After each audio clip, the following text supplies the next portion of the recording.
მოგესალმებით, თქვენ უყურებთ რეგიონის დღის მთავარ ამბებს. 21 დღე გავიდა, თუმცა შინაგან საქმეთა სამინისტრო ვერც ადასტურებს და ვერც უარყოფს სცემა თუ არა ახალციხის საკრებულოს თავმჯდომარის მოადგილე ჰამბარცუმ ბაბოიანი მისმა თანაგუნდელმა კარლენ მანასიანმა, რომელიც ამავე საკრებულოში ერთ-ერთი ფრაქციის თავმჯდომარეა. საქმე ეხება 27 მარტს მომხდარ სავარაუდო ფიზიკურ დაპირისპირებას, რასაც ჩვენ რამოდენიმე წყაროს ცნობით წინ უძღოდა საკრებულოს ხდომაზე ბაბოიანის დასმული კითხვა ახალციხის სომხურის სასაფლაოს კედლის რეაბილიტაციის შესახებ. ჩვენი წყაროები გვეუბნებიან, რომ კითხვის დასმის გამო საკრებულოს თავმჯდომარის მოადგილეს ჯერ მერმა ვარლამ ციკლაურმა უსაყვედურა, შემდეგ კი მანასიანი ფიზიკურად გაუსწორდა.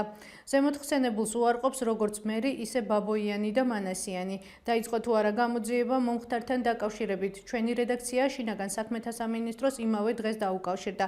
მას შემდეგ ჩვენ არაერთი მცდელობა გქონდა ინფორმაცია მიგვეღოთ, თუმცა შინაგან საქმეთა სამინისტროში ჯერ გვეუბნებოდნენ, რომ მოიკითხავდნენ, შემდეგ კი საკომენტარო არაფერი ჰქონდათ. ჩვენ უწყებიდან საჯარო ინფორმაცია გამოვითხოვეთ. ჰამბარცუმ ბაბოიანის შეკითხვის შემდეგ სომხურის სასაფლაოს კედელი გადავიღეთ, რომელიც ნამდვილად დაზიანებულია და საჭიროებს რეაბილიტაციას. დღეიდან აბასთუმნის წაიკეტება, ამის შესახებ დადგენილება საქართველოს მთავრობამ მიიღო. დადგენილების მიხედვით იკეტება აბასთუმნის თავზე 52 კილომეტრიანი ასაფრენი ზონა, რაც იმას ნიშნავს, რომ აბასთუმნის ცაზე თვითმფრინავების ნაწილი ვეღარ გადაიფრენს. ინფორმაციას რადიო თავისუფლება ავრცელებს.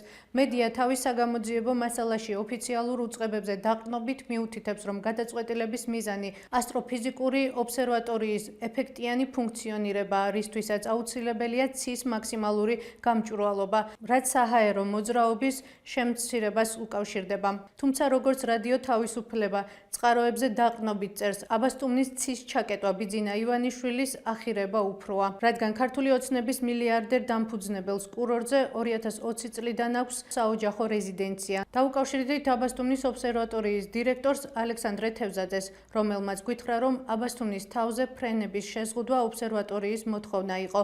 მისივე თქმით, შეზღუდვა ეხება რეგულარულ ფრენებს, რომელიც ღამით კვალს ტოვებს და დაკვირვებას აფერხებს. თევზაძე ობსერვატორიას 2025 წლის მაისიდან ხელმძღვანელობს. ქართული ოცნების პოზიციის გასარკვევად ჩვენ პარტიაში დაკავშირება ვცადეთ, თუმცა აქ ჩვენ ზარებს არ უპასუხეს. ტელეფონზე არ პასუხობს არც ადიგენის საკრებულოს თავმჯდომარე შმაგი ძიძიშვილი, ხოლო სხვა მედიებთან პარტიის წარმომადგენლებმა თქვეს, რომ ობსერვატორიაში მომუშავე მეცნიერების მოთხოვნით მიიღო მთავრობამ აღნიშნული გადაწყვეტილება. 400.000 ლარზე მეტის დახარჯვა იგეგმება წალკაში სამეურნეო ბაზრისთვის. ინფორმაცია სახელმწიფო შესყიდვების ვებგვერდზეა გამოქვეყნებული. სატენდერო დოკუმენტის მიხედვით იგეგმება ახალი ბაზრისთვის შენობის აშენება იმ ტერიტორიაზე, სადაც ახლაა ბაზარი მოწყობილი. ადგილობრივების თქმით, წლებია სამეურნეო ბაზარი მოუწესრიგებელია. ამავე დოკუმენტის მიხედვით ტენდერში გამარჯვებულმა კომპანიამ სამუშაოები 2026 წლის 30 ნოემბრამდე უნდა დასრულდეს. როგორ აისახება ევროკავშირის საქართველოს პარტნიორობა ახალგაზრდების გაძლიერებაში. ადგილობრივი მეწარმეობის მხარდაჭერაში, თემების განმტკიცებასა და რეგიონების განვითარებაში დღეს ევროკავშირის ელჩი პაվել ჰერჩინსკი ევროკავშირის წევრი ქვეყნების ელჩებთან და დიპლომატებთან ერთად ბოლნისში იმყოფებოდა. ევროპის ქვეყნების ელჩების ვიზიტი ბოლნისის სიონით დაიწყო. უნიკალური ქართული რელიგიური ხუროთმოძღვრების ძეგლით, რომელიც სტუმრების შეფასებით ევროპულ კულტურულ და ცივილიზაციურ სივრცეებთან საქართველოს ღრმა კავშირის სიმბოლური გამოხატულებაა. ელჩები და დიპლომატები ავსტრიიდან, დანიიდან, გერმანიიდან, საბერძნეთიდან, უნგრეთიდან, ლიეტვოდან, ნიდერლანდებიდან და შვედეთიდან დღეს სამოქალაქო და მედია სექტორის წარმომადგენლებსაც შეხვდნენ.